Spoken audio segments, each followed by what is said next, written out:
Friends, இன்னைக்கு எபிசோட்ல என்ன நடந்துச்சு அப்படின்னு தெரிஞ்சுக்கிறதுக்கு முன்னாடி இந்த சேனலை இது வரைக்கும் நீங்கள் சப்ஸ்கிரைப் பண்ணல அப்படின்னா மறக்காமல் சப்ஸ்கிரைப் பண்ணிடுங்க.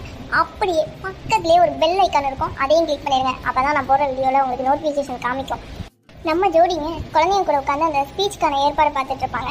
அப்போது குழந்தைங்க கண்ணத்தில் பெயிண்ட் ஒட்டி இருக்கும், அதை நம்ம போண்டிட்ட தொடச்சி விட்டுட்டு இருப்பாங்க. அதை பார்த்த நம்ம ஹீரோ வேணும்னே இவர் கண்ணத்தில் பெயிண்டை தடவி நம்ம ஹீரோயின் கிட்ட காமிப்பார். உடனே நம்ம ஹீரோயினும் அவர் பக்கத்தில் வந்து உட்காருவாங்க. அவர் காதலாக கண்ணத்தை காமிக்க நம்ம ஹீரோயின் சாஸ்வதியை கூப்பிட்டு அவர் கண்ணத்தை தொடக்க சொல்லுவாங்க. உடனே சாஸ்வதியும் எந்திரிச்சு போய் தொடச்சி விடுவாங்க. அதுக்கப்புறம் நம்ம ஹீரோ கண்ணில் உண்மையாகவே தூசி விழுந்துடும். உடனே நம்ம ஹீரோயின் பதறி போய் அவங்க சேலையை எடுத்து கண்ணில் வச்சு ஊதி விடுவாங்க. இப்போ ஓகேவா பதிபாபு அப்படின்னு நம்ம ஹீரோயின் கேட்க நம்ம ஹீரோ அவங்க தலைமுடியை முன்னாடி இழுத்து விட்டு இப்போ ஓகே அப்படின்னு நம்ம ஹீரோ காதலாக சொல்ல ரெண்டு பேரும் ஒருத்தர் பார்த்துக்கிட்டு கிட்ட வர அந்நேரம் அதை பார்த்து அங்கே இருந்த சின்ன பசங்கள்லாம் சிரிக்க ஆரம்பிச்சிருவாங்க. வேகமாக நம்ம ஹீரோயினும் கொஞ்சம் தள்ளி உட்கார இல்லை நாங்களாம் எதையும் பார்க்கல அப்படின்னு அந்த பிள்ளைங்க சொல்லிட்டு அங்கேருந்து ஓடிடுவாங்க. அதை பார்த்து நம்ம ஜோடி க்யூட்டாக வைக்கப்படுவாங்க. அதுக்கப்புறம் நம்ம ஹீரோ அங்கேருந்து பெயிண்ட் எடுத்து நம்ம ஹீரோயின் கன்னத்தில் பூசி விட்டு தேங்க்யூ போண்டிட்டா, நீ என்னோட வாழ்க்கையில் வந்து எனக்கு இந்த வண்ணங்கள் எல்லாத்தையும் அறிமுகப்படுத்தினதுக்கு ரொம்ப நன்றி அப்படின்னு ஹீரோ சொல்ல உடனே நம்ம ஹீரோயினும் அவர் கையை பிடிச்சி தேங்க்யூ பதிபாபு, எனக்கு சிறகுகள் கொடுத்து என்னை விமானம் மாதிரி பறக்க வச்சதுக்கு தேங்க்ஸ், அப்புறம் என் வாழ்க்கையில் வந்ததுக்கும் ரொம்ப நன்றி அப்படின்னு சொல்லி அவர் கன்னத்தில் நம்ம போண்டிட்டா பெயிண்டை பூசி விடுவாங்க. அந்நேரம் நம்ம ஹீரோ அவள் பின்னாடி பார்த்து ஐயோ பெரியப்பா நீங்களா, நாங்கள் இங்கே அப்படின்னு பயந்த மாதிரி நடிப்பார். உடனே நம்ம ஹீரோனும் பயந்து போய் முக்காடு எல்லாத்தையும் சரி பண்ண நம்ம ஹீரோ அவங்கள பற்றி க்யூட்டாக சிரிப்பார். உடனே நம்ம ஹீரோயின் திரும்பி பார்க்க நம்ம ஹீரோ வேகமாக அவங்கள இழுத்து கன்னத்தில் க்யூட்டாக கிஸ் பண்ணுவார். ஐ லவ் யூ போண்டிட்டா அப்படின்னு நம்ம ஹீரோ காதலாக சொல்ல நானும் பதிபாபு ஐ லவ் யூ டூ அப்படின்னு நம்ம ஹீரோயின் க்யூட்டாக சொல்ல உண்மையாவா அப்படின்னு நம்ம ஹீரோ கிண்டலாக கேட்க சத்தியமா அப்படின்னு சொல்லி நம்ம ஹீரோயின் க்யூட்டாக வைக்கப்படுவாங்க. என்னடா இது, இந்த நன்றி சீன்லாம் நல்லா தான் இருக்குது, ஆனாலும் மனசில் எங்கேயோ லைட்டாக பயமாக இருக்கே. இப்போ எதுக்கு இந்த தேங்க்யூ சீன்லாம்? ஆனாலும் இதெல்லாம் அநியாயம் தெரியுமா? எங்கள் ஹீரோயினுக்கும் லவ் சீன் பார்த்தா கூட அதை சந்தோஷமாக எங்களால் என்ஜாய் பண்ண முடியல. ஒரு பக்கம் எங்கள் சகாபாப்புக்கு எதுவும் ஆயிடுமோன்னு பயமாக இருக்குது, இன்னொரு பக்கம் சீரியல் ஃபினிஷ் ஆகிடுமோன்னு கவலையாகவும் இருக்குது. என்ன பண்ண, ஆனாலும் இந்த சீன் பார்க்கவே செம்ம சூப்பர்ப்பா. அடுத்த சீன் நம்ம போண்டிட்டாவோட ஸ்பீச்சுக்காக நம்ம அனிருத் ஏற்பாடெல்லாம் பார்த்துட்டு இருப்பாரு. அங்கே இங்கேன்னு பேனர் எல்லாம் ஃபிக்ஸ் பண்ணிட்டு இருப்பாரு. அங்கே பக்கத்தில் தான் அந்த வீணா போனவனை அடைச்சி போட்டிருப்பாங்க. அவன் தாகத்தில் தண்ணி வேணும் அப்படின்னு சொல்லி கத்திக்கிட்டு இருப்பான். அந்த தண்ணி எடுக்க போக அவன் அங்கேருந்து அப்படியே கீழே விழுந்துருவான். வழியில் அவன் பாவம் கத்தறிக்கிட்டு இருப்பான். அந்நேரம் நம்ம ஹீரோ பேனரெல்லாம் செக் பண்ணிட்டு வருவார். அந்நேரம் ஒரு குடிசைக்குள்ள இருந்து சத்தம் கேட்கும். ப்ளீஸ் என்னை இப்படி கொடுமைப்படுத்துறதுக்கு பதிலாக என்னை கொன்னுடுங்க அப்படின்னு சொல்லி அந்த வீணா போனவன் அழுதுட்டு இருப்பான். அதை கேட்டு வேகமாக நம்ம ஹீரோவும் அந்த குடிசை வீட்டுக்குள்ளே போய் சந்திராச்சூரை கட்டி போட்டுருக்கிற பார்த்துருவாரு. சந்திராச்சு நீயா, பொண்ணை யார் இங்கே அடைச்சி வச்சது அப்படின்னு கேட்டுட்டு வேகமாக அவனை அவுத்து விடுவார்.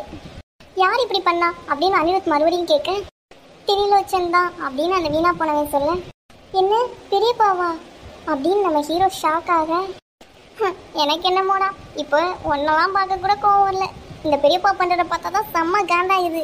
ஒன்றை பார்க்க கூட பாவமாக தான் இருக்குது, ஆனால் என்ன பண்ணுறது, நீ கொஞ்சம் நெஞ்ச பாவமாக பண்ணிடுங்க. இருந்தாலும் இப்போ என் மனதில் உன்னை மன்னிக்கிறதுக்கோ இல்லை திட்டுறதுக்கோ எதுவுமே இல்லை. இப்போ என்னோட ஃபுல் ஃபோக்கஸ் அந்த சோட்டி பாவு மேலே தான் இருக்குது. அந்த ஜீவன் என்ன இளவியல் இருக்க போகுதோ அதை நினச்சாலே எனக்கு பயமாக இருக்குது. இங்கே என்னன்னா நம்ம ஹீரோயின் ஸ்பீச் ஆரம்பிக்கிறதுக்காக மேடைக்கு வருவாங்க. பதிபாபு எங்கே போனார், ஏன் இன்னும் இங்கே வரலை அப்படின்னு சுற்றி நம்ம ஹீரோவை தேடிட்டு இருப்பாங்க. அங்கே என்னன்னா அந்த வீணா போனவொன்னே நம்ம ஹீரோ ஹாஸ்பிட்டலில் கொண்டு போய் சேர்ப்பார். அவருக்கு நிறைய பிளட் லாஸ் ஆகிருக்கு, அதனால் அவருக்கு உடனே ரத்தம் தேவைப்படுது அப்படின்னு டாக்டர் சொல்ல அவரோட ரத்தம் என்ன குரூப் அப்படின்னு அனிருத் கேட்க அந்த டாக்டரும் சொல்ல எனக்கும் அதே பிளட் குரூப் தான், நான் அவருக்கு டொனேட் பண்ணுறேன் அப்படின்னு நம்ம ஹீரோ சொல்ல இங்கே என்னன்னா ஒருத்தர் போண்டிட்டா கிட்ட நீங்கள் பேச ஆரம்பிங்க அப்படின்னு சொல்லுவாங்க. இல்லை என் பதிபாப்பு இங்கே வர வரைக்கும் என்னால் பேச ஆரம்பிக்க முடியாது அப்படின்னு நம்ம ஹீரோயின் சொல்ல அங்கே என்னன்னா நம்ம ஹீரோ அந்த வீணா போனவனுக்கு பிளட் டொனேட் பண்ணிட்டு இருப்பாரு. அதை பார்த்து அந்த வீணா போனவனுக்கே ஒரு மாதிரி ஹில்ட்டி ஃபீல் ஆகிரும். உண்மையாகவே அனிருத் நீ எப்படிப்பட்டவன், நான் உனக்கு எவ்வளவு கெட்டது பண்ணியிருக்கேன், நான் உனக்கு பண்ணதுக்கெல்லாம் என்னை நீ சாக விட்டுருக்கணும், ஆனால் நீ எனக்கு ரத்தம் கொடுத்துட்ருக்க அப்படின்னு அந்த வீணா போனவனே ஆச்சரியமாக கேட்க இங்கே பாரு சந்திராச்சூர், நீ பண்ண எந்த தப்பையும் நான் மறக்கவும் மாட்டேன் மன்னிக்கவும் மாட்டேன், ஆனால் உன்னை தண்டிக்கிறதுக்கு என் பெரியப்பாக்கு எந்த உரிமையும் கிடையாது. சட்டத்தால் உனக்கு கிடைச்ச அந்த தண்டனையை நீ கண்டிப்பாக அனுபவிப்ப.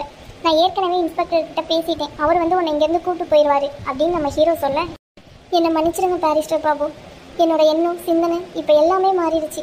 நான் உங்களுக்கு சத்தியம் பண்ணுறேன், நான் ஒரு நல்ல மனுஷனா மாதிரி திரும்ப வருவேன் அப்படின்னு நம்ம வீணா போனவனே சொல்லுவாருன்னா பார்த்துக்கோங்க.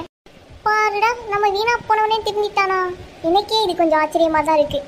ஆனாலும் இதான் நெசம், நம்புங்க. இந்த தடவை உண்மையாகவே இவன் திரும்பிட்டானோ இருக்கும், கொஞ்சம் அப்படி தான் தெரியுது. இருந்தாலும் இனிமே இவன் திருந்தனா என்ன, திருந்தலனா நமக்கு என்ன? அதான் நமக்கு புதுசு புதுசாக நிறையா பிரச்சனை வருதே. அச்சோ, போனிட்டா ஒரு ஸ்பீச்சுக்கு வேற நேரம் ஆயிடுச்சே அப்படின்னு மணியை பார்த்து நம்ம ஹீரோ ஃபீல் பண்ணிட்டு இருப்பாரு. அந்நேரம் நம்ம சோட்டி பாபு இட்டவாலியிலேருந்து இந்தியா வருவார். நம்ம பெரியப்பா தான் அவரை ரிசீவ் பண்ண போயிருப்பாருன்னா பாருங்க. நம்ம பெரியப்பா அவரை பார்த்து சந்தோஷப்பட நம்ம சோட்டி பாபு அவரை ஓடி வந்து ஹெல்ப் பண்ணுவார். நான் உங்களை பார்த்ததுல ரொம்ப ரொம்ப சந்தோஷமா இருக்கேன் பெரியப்பா, நான் உங்களை எல்லாத்தையும் ரொம்ப மிஸ் பண்ணேன் தெரியுமா அப்படின்னு நம்ம சோட்டி பாபு சொல்ல, நாங்களும் தான். ஆண்கள் யாருமே அழுறது கிடையாது, நீ ஒரு நில உரிமையாளரோட மகன், வா வந்து என் காலில் விழுந்து ஆசீர்வாதம் வாங்கு அப்படின்னு பெரியப்பா சொல்ல, பொண்ணே நம்ம சோட்டி பாபுவும் ஒரு காலில் விழுந்து ஆசீர்வாதம் வாங்குவார். என்றைக்குமே நான் உங்கள் மருமகன் தான், அதை நான் என்றைக்குமே மறக்க மாட்டேன் பெரியப்பா. இப்போ பதுக்கு பேக், உங்களோட எல்லா அன்பையும் நான் எடுத்துக்க போகிறேன் அப்படின்னு நம்ம சோட்டி பாபு சொல்ல, ரெண்டு பேரும் சந்தோஷமாக சிரிப்பாங்க. உங்கள் எல்லாரையுமே நான் ஒரு செகண்ட் கூட மறந்தது கிடையாது தெரியுமா, உங்களையே தான் நினச்சிருந்தேன். ஆனால் இது எல்லாத்துக்குமே காரணம் அந்த போண்டிட்டா தான் அப்படின்னு நம்ம சோட்டி பாபு கோவமாக சொல்ல, இல்லை பதுக், நீ அதையெல்லாம் மறந்துடு, இனிமேல் நம்ம சந்தோஷமாக இருப்போம் அப்படின்னு பெரியப்பா சொல்ல, யோ பெரியப்பா அவன் மறக்கலாம் வேணாயா, அந்த போண்டிட்டா பிள்ளை நல்லவன்னு சொல்லுவியா, அதை விட்டுட்டு மறந்துடு மன்னிச்சுன்னு சொல்லிட்டு இருக்க. எல்லாத்தையும் சொன்னியே, அந்த பிள்ளை தான் நம்ம அனிருத்தை காப்பாற்றினா, அவ்வளோதான் இப்போ நம்ம பிரச்சனை இல்லாமல் நிம்மதியாக இருக்கும் அப்படிலாம் சொன்னியா நீ, போயா அங்கிட்டு. நம்ம சோட்டி பாபு மறுபடியும் அவரை ஹெல்ப் பண்ணுவான். எத்தனை வாட்டி நீ பார்க்குறதுக்கு அப்படியே அனிருத் மாதிரியே இருக்க, பதுக் யாரு அனிருத் யாருன்னு யாராலையுமே கண்டிப்பாக கண்டுபிடிக்க முடியாது அப்படின்னு பெரியப்பா சொல்ல, இல்லை பெரியப்பா, அவர் அனிருத் ராய் சௌத்ரி, நான் பதுக் இல்லை பிஆர்சி அப்படின்னு சோட்டி பாபு சொல்ல, என்ன பிஆர்சியா அப்படின்னா அப்படின்னு பெரியப்பா கேட்க, பதுக் ராய் சௌத்ரி, நீங்கள் பிஆர்சி திருலோச்சன் ராய் சௌத்ரி. அப்புறம் அண்ணாக்கும் எனக்கும் நிறைய வித்தியாசம் இருக்குது, நாங்கள் ரெண்டு பேருமே வித்தியாசமானவங்க அப்படின்னு நம்ம சோட்டி பாபு சொல்ல, ஆமாம் அனிருத்தோட கொள்கையெல்லாம் அவனுக்கு மட்டும்தான் இருக்கும், ஆனால் நீ யாரோட கொள்கையும் கேட்கவும் மாட்டேன், கேட்கவும் தேவையில்லை அப்படின்னு பெரியப்பா சொல்ல, ஆமாம் அனிருத்தன்னா போண்டிட்டாவை அளவுக்கு அதிகமாக காதலிக்கிறாரு, ஆனால் நான் அவளை அதிகமாக வெறுக்கிறேன் அப்படின்னு சோட்டிப்பாவு கோவமாக சொல்ல, என்ன அப்படின்னு பெரியப்பா ஷாக் ஆகி கேட்க, சரி பெரியப்பா அனிருத்தண்ணா எங்க அப்படின்னு சோட்டிப்பாப்பு கேட்க, அதுவா அவள் ஏதோ ஒரு போண்டிட்டா ஏதோ ஒரு ஸ்பீச் கொடுக்க போகிறாளாம், அதுக்கு இவன் உதவி பண்ண போயிருக்கான் அப்படின்னு பெரியப்பா எரிச்சலாக சொல்ல, ஓ அப்படியா, சரி வாங்க நம்மளும் அங்கே போய் வேகமாக போய் அண்ணாவை பார்ப்போம் அப்படின்னு சோட்டிப்பாவை அவரை பிடிச்சி இழுப்பான். ஏய் நீ போய் பாரு, எனக்கு கொஞ்சம் வேலை இருக்குது, அதை முடிச்சுட்டு நானும் வரேன் அப்படின்னு பெரியப்பா சொல்ல, ஓகே பெரியப்பா நான் போய் பார்க்குறேன், ஐ லவ் யூ அப்படின்னு சொல்லி அவரை மறுபடியும் ஹெல்ப் பண்ணுவான். இங்கே எல்லாரும் போண்டிட்டா பேச ஆரம்பிப்பாளா இல்லையா அப்படின்னு கடுப்பாக வெயிட் பண்ணிட்டு இருப்பாங்க. அந்நேரம் சரியாக நம்ம ஹீரோவும் அங்கே என்ட்ரி கொடுப்பாரு. உடனே அங்கேருந்து எல்லாரும் கைத்தட்டி அவரை வர வைப்பாங்க. என்னாச்சு பெரியப்பாபு எங்கே போயிருந்தீங்க அப்படின்னு போண்டிட்டா கேட்க, அதை தெரிஞ்சுக்கிற நேரம் இது இல்லை போண்டிட்டா, உன்னோட வார்த்தைகள் இங்கே இருக்கிற மக்கள் மனசில் ஆழமாக பதிய வேண்டிய நேரம் இது அப்படின்னு நம்ம ஹீரோ சொல்ல, அதுக்கப்புறம் மைக்கில் போய் தாமதமாக வந்ததுக்கு முதல்ல எல்லாரும் என்னை மன்னிக்கணும், போண்டிட்டா விதவை பொண்ணுங்களோட உரிமைக்காக போராடிட்டு இருக்கா, அதனால அவளுக்கு என் வாழ்த்துக்களை சொல்லிக்கிறேன், அவங்க இப்போ உங்ககிட்ட பேச வேண்டியதை பேசுவாங்க அப்படின்னு ஹீரோ சொல்ல, நம்ம ஹீரோயின் கொஞ்சம் நெர்வஸாக டென்ஷனாக இருப்பாங்க. இங்கே பாரு போண்டிட்டா, நான் உன் கண்ணுக்கு தெரிஞ்சாலும் சரி தெரியலனாலும் சரி, நான் உன் கூட இருந்தாலும் இல்லைனாலும் உன்னோட பேச்சை மட்டும் நீ எப்போவுமே நிறுத்தக்கூடாது, நீ தொடர்ந்து அநீதிக்கு எதிராக குரல் கொடுக்கணும் அப்படின்னு நம்ம ஹீரோ சொல்ல, நம்ம ஹீரோயினும் சரின்னு சொல்லி தலையாட்டுவாங்க. ஐயோ சகாபாபு பேசுகிற டைலாக் எதுவும் சுத்தமாக சரியில்லையே, அது என்ன இருந்தாலும் இல்லைனாலும் ப்ளீஸ் சகாபாபு நீ இப்பெல்லாம் பேசாதீங்க, எங்கள் மனசுலாம் எவ்வளோ பதறது தெரியுமா, இந்த பிபி ரைட்டருக்கு எங்கள் ஃபேன்ஸோட பிபி கூட விளையாடுறதே வேலையாக போச்சு. அதுக்கப்புறம் நம்ம ஹீரோயின் போய் பேச ஆரம்பிப்பாங்க. ஒரு பொண்ணு விதவையாகிட்டா அதில் அவன் மேலே என்ன தப்பு இருக்குது, அவள் ஏற்கனவே அவளோட கணவனை இழந்துட்டா, இதில் அவளோட சந்தோஷத்தையும் பறிக்கணும்னு நினைக்கிறது சரியா, ஒரு பொண்ணோட கற்பப்பையில் இருக்கிற குழந்தை மேலே அந்த பொண்ணோட மாமியாருக்கு என்ன உரிமை இருக்குது, ஒரு அம்மாவால் மட்டும்தான் அந்த குழந்தைக்கு உயிர் கொடுக்க முடியும், மனைவி இறந்துட்டா கணவன் மட்டும் மறுமணம் செய்ய முடியும் அப்படின்னா கண்டிப்பாக ஒரு மனைவியும் அவளோட கணவன் இறப்புக்கு அப்புறம் மறுமணம் செய்ய முடியும் அப்படின்னு நம்ம ஹீரோயின் சொல்ல, அங்கே என்னன்னா நம்ம ஜோடி பாபு ஜீப்பில் வந்துட்டு இருப்பான். அந்நேரம் அங்கே இருந்த பேனரை பார்த்து கடுப்பாகி ஜீப்பை விட்டு வேகமாக இறங்கி போய் அதை கிழிச்சு எடுப்பான். இங்கே நம்ம ஹீரோயின், உங்கள் மனசில் இருக்கிற அந்த பயத்தையும் தயக்கத்தையும் நான் இன்னைக்கு எதிர்த்து போராடுறேன், நீங்கள் எல்லாருமே உங்கள் குரலை ஒழுக்கி எனக்கு சப்போர்ட் பண்ணுங்க அப்படின்னு போண்டிட்டா சொல்ல, நம்ம ஹீரோயின் அவங்க கேட்குற கேள்விக்கெல்லாம் பதில் சொல்லிட்டு இருப்பாங்க. அந்நேரம் அங்கேருந்து ஒருத்தன் எழுந்திரிச்சு, சரி இவ்வளவு சொல்கிறீங்களே அப்போது உங்களோட கணவர் தான் நீங்களும் அப்படின்னு சொல்ல, போதும் வாய முடுங்க, என்ன வார்த்தை சொல்கிறீங்க, இந்த கேள்வியே தப்பு அப்படின்னு நம்ம ஹீரோயின் செம்ம கோவமாயி கத்த, ஏன்டா ஏற்கனவே ஒவ்வொரு செகண்டும் நாங்கள் செத்து வாழ்ந்துட்டு இருக்கோம், நீ வேற ஏன்டா அவனெல்லாம் யாரா இங்கே வர சொன்னா, பிடிக்கலாம் மூட்டு வீட்டில் இருக்க வேண்டியதானா, மனுஷனடா நீங்களாம், மவனே எங்கள் சகாப்பாவுக்கு மட்டும் ஏதாச்சும் ஆகட்டும், உன்னை அந்த சுறாக்கு இரையாக்குறேன் பாவி, ஃபஸ்ட்டு பெனாயில் எடுத்து வாயை கழுவிடா. உடனே நம்ம ஹீரோயின் கிட்ட வந்து, எந்த கேள்வியும் தப்பாக இருக்காது போண்டிட்டா, என்ன சில சமயம் அதோட பதில் ரொம்ப கடுமையானதாக இருக்கும்.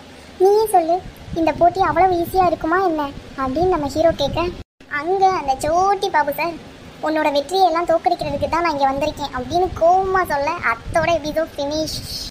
என்ன ஃப்ரெண்ட்ஸ், என்ன சொல்கிறது, ஒன்றும் புரியலை, சொல்ல தெரியலை அந்த மூமெண்ட். ஸோ ஆனால் இன்னைக்கு ஃபஸ்ட்டு சீனுக்காகவே இந்த எபிசோட கலர்ஸ் ஹிந்தியில் 8:30க்கு மிஸ் பண்ணாமல் டிவியில் இல்லைனா ஜியோ டிவியில் பாருங்கள். இப்போது இந்த வீடியோ பிடிச்சிருந்தா லைக், கமெண்ட், மறக்காமல் உங்கள் ஃப்ரெண்ட்ஸ் கூட ஒரு ஷேர். இப்போது டாட்டா பாய்.